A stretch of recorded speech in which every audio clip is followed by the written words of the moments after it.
राधे राधे दोस्तों, माधव किचन में आपका स्वागत है। मैंने शारदीय नवरात्रि की आप सभी को हार्दिक शुभकामनाएं। मैंने नवरात्रि की जो भी सामग्रियां चाहिए उन सब की अच्छी तरीके से लिस्ट आपको मैंने बता दी थी, लेकिन अगर उसमें मुझे कोई गलती हो गई हो तो आप सभी से मेरी हाथ जोड़ के प्रार्थना है कि आप मुझे माफ़ कर दीजिएगा, क्षमा कर दीजिएगा। आज मैं आपके लिए किस तरीके से कलश की स्थापना, माता रानी की स्थापना और ज्वारों की स्थापना की जाती है उसके बारे में आपको जानकारी दे रही हूँ। अगर उसमें मुझे कोई गलती हो तो आप लोग मुझे माफ़ कीजिएगा। और मेरा आपको आज का जो मैंने आपके लिए माता रानी को जो विधियां बताई हैं तैयार करने की और स्थापना की, अगर पसंद आए तो प्लीज़ मेरे इसको वीडियो को लाइक कीजिएगा और शेयर भी कीजिएगा और सब्सक्राइब भी ज़रूर कर लीजिएगा। शारदीय नवरात्रि की आप लोगों को हार्दिक शुभकामनाएं। तो आइए अब हम वीडियो शुरू करते हैं। हम आपको बारी बारी से बताते जाएंगे कि आपको किस तरीके से कैसे तैयारी करनी है और कैसे कलश की, माता रानी की और ज्वारों की और गणेश भगवान की स्थापना करनी है। तो आइए अब हम वीडियो शुरू करते हैं। आइए वीडियो हम शुरू करते हैं। तो सबसे पहले हमको गंगा जल से जो है ना, अपने जो टेबल है ना उसको हमको पानी से छिड़क लेना है, जिससे कि हमारा जो टेबल है वो शुद्ध हो जाए। और उसके बाद फिर हमको अपने पीले रंग का या लाल रंग का जो भी आसन है उसको आप अच्छी तरीके से लगा लीजिए। उसके बाद माता रानी को विराजमान करने के लिए यहाँ छोटा सा हम पाटा रख लेंगे और उसके ऊपर हम लगा लेंगे यहाँ पर आसन। आसन लगाने के बाद यहाँ पे हम कलश रखने के लिए एक छोटी सी डिज़ाइन को हम बना लेंगे। उसके बाद माता रानी को और गणेश भगवान जी को हम फूलों से हल्का सा स्नान करा देंगे। इस तरीके से हम गंगा जल से माता रानी को और गणेश भगवान को स्नान कराने के बाद हम गणेश भगवान को उनके स्थान पर बैठाएंगे और उसके बाद हम माता रानी को उनकी जगह स्थान पे विराजमान हम कर देंगे। तो इस तरीके से ये सब होने के बाद फिर हम अपने कलश की तैयारी करेंगे। सबसे पहले हम पीतल का एक कलश लेंगे और इस कलश में जो इसका जो सर है ना, यहाँ पे हम कलावे को बांध देंगे। इस तरीके से मैंने कलावे को बांध दिया। देखिए, गांठी कभी मत लगाया करिए, बस बांध के एक उस जो आपका किनारा होता है ना उसको दूसरे धागे में अंदर की तरफ लपेट दिया करिए, लेकिन बस गांठी मत बांधिए। उसके साथ ही फिर हम यहाँ पे जो है ना, सबसे पहले क्या करेंगे, एक अच्छा सा हम स्वास्तिक बनाएंगे। हम इस तरीके का एक अच्छा सा स्वास्तिक बनाएंगे। अब हम इसमें जो है ना, गंगा जल का जो जल होता है ना, उसको हम जल सहित मिला हुआ गंगा जल हम अपने कलश में डालेंगे और उसके बाद फिर इसमें हम कुछ सामान डालेंगे। फिर हम अपना नारियल इसमें रखेंगे। देखिए, इसमें आप फूल मत डालिएगा, क्योंकि फूल डालेंगे ना तो वो पानी से 9 दिन में मतलब ख़राब हो जाएंगे। इसलिए आप केवल इसमें बाकी जो सामान है वो सब डालिएगा, लेकिन इसमें फूल नहीं डालिएगा। अब इसमें जो जो सामान डालेंगे वो हम आपको बताते हैं। अब हम इसमें एक हल्दी की गांठी, एक सुपारी, हरी इलायची और 2 लौंग जो है वो फूल वाले होने चाहिए, और एक सिक्का। इसको हम अपने संकल्प लेके इसको हम अपने पानी में हम डाल देते हैं। डालने के बाद इसमें हम एक कटोरी रखेंगे जिसमें चावल होगा। यहाँ पर मैंने आम के पत्ते लिए हैं। अगर आपके पास आम के पत्ते ना हो तो आप अशोक के पत्ते से भी अपने कलश में रख सकती। तो आम के पत्ते 5 या 7 या 11 होना चाहिए और थोड़ी डंडी लंबी बड़ी होनी चाहिए, जिससे कि ये आराम से इसमें आ जाए और 9 दिनों तक हमारा जो आम का पत्ता है ना वो एकदम हरा तरोताज़ा सा हरा बना रहे। आम के पत्ते रखने के साथ ही हम यहाँ पे चावल से भरी हुई इसमें एक कटोरी रख देंगे और इस अपने कलश को उठा के हम रख देंगे।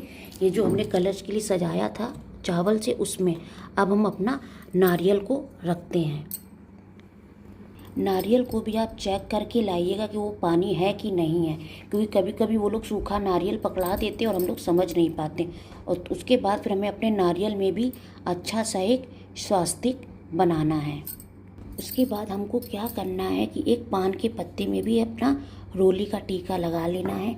इसमें आपको 2 लौंग फूल वाली, 1 इलायची, 1 सुपारी और 1 रुपया का सिक्का, इसको भी आपको इस नारियल के साथ ही इसको बांधना है। और ये है टूल का कपड़ा, इसको साथ ही इसको हमें लपेट देना। तो हम इसको ऐसे ही करके नारियल को रख देते हैं और उसके बाद हम इसको ऐसे करके टूल के कपड़े से लपेट देते हैं।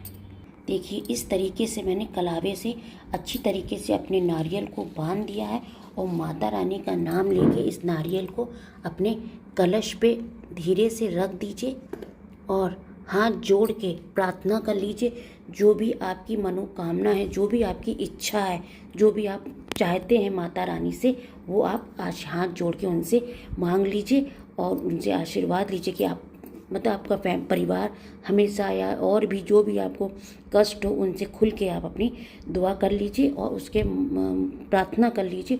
और उसके बाद इस वक्त आपने कलश और नारियल की स्थापना कर दी है। अब हम आगे जो भी होगा वो हम आपको बताते हैं। उसके बाद हम सबसे पहले अपने जौ को बोएंगे। जौ को बोने के लिए मैंने यहाँ पे मिट्टी ले ली है और रात भर ही मैंने यहाँ पर जौ को पानी में भिगो दिया था। रात भर भिगोने के बाद ही आप जौ को बोइएगा, तभी अच्छे आपके जो जौ हैं वो अच्छी तरीके से आएंगे और बढ़िया तरीके से आपका होगा। तो इस जौ को धीरे से ही हम उसको उठा के इसके ऊपर से ऐसे ऐसे करके हम डाल देते हैं। अगर आपके पास जौ ना हो तो आप अच्छी तरह गेहूँ को आप डाल दीजिए। उसके बाद हम मिट्टी की सहायता से ही इसको अपने जौ को ढक देंगे और इसको भी हम अपने माता रानी के पास इसको हम विराजमान कर देंगे। यहाँ पे भी आप कलावा इसके चारों तरफ गोल से कलावा जरूर बांध दीजिएगा, क्योंकि ये भी एक अच्छा होता है। कलावा हर जगह बंधे होते हैं, तो इसको इस तरीके से हमने जौ बोने के लिए अपने माटी के बर्तन को तैयार कर लिया और कलावा जरूर बांध दीजिएगा। उसके बाद आपको माता रानी को टीका करना है और इधर आपको गणेश भगवान को टीका करना है। फिर उसके साथ आप माता रानी को अपनी चुन्नी पहनाएं, जो आप चुन्नी लेके आए हैं। अगर आप हर दिन अलग अलग कलर की चुन्नी पहनाना चाहें तो आप आराम से पहना सकते, बस ध्यान रखिएगा कि माता रानी को ज़्यादा हिलाएं डुलाएं ना, इतना गैप रखिएगा कि आप आराम से माता रानी की चुन्नी बदल सकें। इस तरीके से आप माता रानी को चुन्नी पहना के माता रानी को तैयार कर दीजिए। आप चाहें तो माता बिंदी भी लगा दे, चूड़ियाँ भी पहना दे माता रानी को।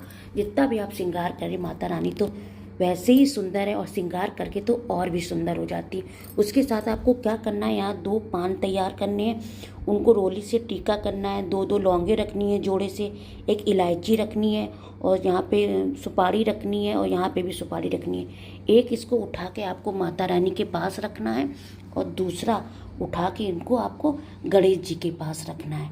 ये इनका भोग भी है और ये इनकी माता रानी को वैसे भी लौंग और इलायची बहुत पसंद है, तो आप हमेशा रखेंगे ही। चाहे तो इसको चेंज भी कर लीजिए, बदल भी लीजिए, दूसरा नया रखिए, इसको आप रखते जाइए। इस तरीके से आपको तैयारी करनी है। अब उसके साथ क्या करना है, आपको यहाँ पे माता रानी के पास अपने सुहाग का सामान चढ़ाना है। कम से कम आप 5 चढ़ाओ, 7 चढ़ाओ, 11 चढ़ाओ, 16 श्रृंगार चढ़ाओ, चुन्नी साड़ी जो भी आप माता रानी को चढ़ा सकती हो वो आप चढ़ाओ। क्योंकि हम इतना तो नहीं दे सकते उनको, लेकिन हाँ जो हम कर सकते हैं वो आप ज़रूर करो, क्योंकि वो तो जननी है, सब कुछ खुद ही देने वाली है। तो आप जो अपनी श्रद्धा से कर दो, मन से वो आप कर दो। तो यहाँ पे आप चूड़ी, बिंदी, मेहंदी, पाउडर, नेल पॉलिश, सिंदूर, कलर, पैरों में रंग, इत्र आप ज़रूर चढ़ाइएगा, क्योंकि इत्र माँ को बहुत पसंद है। शीशा वगैरह ये सब आपको ज़रूर चढ़ाना है। उसके साथ ही आपको यहाँ पे माता रानी को ऋतुफल भी चढ़ाने हैं। इस तरीके से माता रानी पे आप फल चढ़ा दीजिए। फल हमेशा जोड़े में ही चढ़ाइएगा, सिंगल फल मत चढ़ाइएगा, क्योंकि माता रानी को हर चीज़ जोड़े में ही चढ़ाई जाती है, सिंगल चीज़ें कुछ भी नहीं चढ़ाती। उसके साथ ही यहाँ पे आपको एक अपना सिंदूरा रखना है, जो आप माता रानी के पास मंदिर में रखती वो सिंदूरा रखना, क्योंकि वो जूठा नहीं होता है। इसी से आप अपने माता रानी को सिंदूर वगैरह चढ़ाती रहिएगा। और हाँ, जो ज्वार है ना, उनमें हर दिन सुबह शाम थोड़ा थोड़ा सा पानी जरूर डालिएगा, तभी आपके जो ज्वार हैं वो अच्छे से होंगे। संपदा का प्रतीक होता है ज्वार, जितना घना होगा उतने ही आपके घर में सुख शांति और संपदा आएगी। इसके साथ ही हमको यहाँ पे बताशे का प्रसाद भी रखना है। अगर बाई चांस आप सवेरे या शाम भोग ना लगा पाएँ, भोग के लिए कुछ ना बना पाएँ, तो आप ये बताशे या मिश्री से आप भोग लगा सकते हैं। लेकिन आप भोग में जो है बताशे खाली मत चढ़ाइएगा, बताशों के साथ 2 इलायची, मतलब 1 इलायची और 2 लौंग फूल वाली, वो माता रानी को चढ़ाइएगा। यहाँ पे ये एक दिया है, इसको आप हमेशा रखिएगा, जो सवेरे शाम दिया जलाने के काम आएगा। आपकी आरती जो है आप कपूर से ही कीजिएगा, क्योंकि कपूर की आरती जो है ना माता रानी को बहुत पसंद है। तो आरती आप कपूर से कीजिएगा और ये आप दिया सवेरे शाम जला लीजिएगा। अखंड जोत भी अगर आप जलाएंगी तो वो भी मैं भी आपको बताती हूँ। और यहाँ पे एक कलश, एक लोटा है ये आपका, इसमें आप माता रानी को हमेशा पानी रखिएगा और सुबह शाम इस पानी को बदल के किसी भी पौधों में डाल दीजिएगा, लेकिन बाहर मत फेंकिएगा, किसी भी पौधों में डाल दीजिएगा। ये पानी हमेशा आप अपने माता रानी के पास ही रखिएगा। उसके साथ ये हमारी पुस्तक है, पाठ, पूजा पाठ करने के बाद आपको पुस्तक जरूर पढ़नी है, पाठ जरूर करना है। अगर आपके पास समय नहीं है तो आप दुर्गा चालीसा ही पढ़ लीजिए, और अगर आपके पास समय है तो आप आराम से दुर्गा सप्तशती का पाठ करिए। ये बहुत ही आनंदमय पाठ होता है, इसको पढ़ के इतनी अंदर से इतनी अच्छी खुशी होती है, इतना अंदर से इतनी मतलब लगता है कि हाँ आज माता रानी का पाठ किया है, मतलब मन बहुत ही प्रसन्न हो जाता है, अलग सी तेज जब शरीर में आ जाता है। तो कृपया पूजा करने के बाद आप पाठ जरूर करें।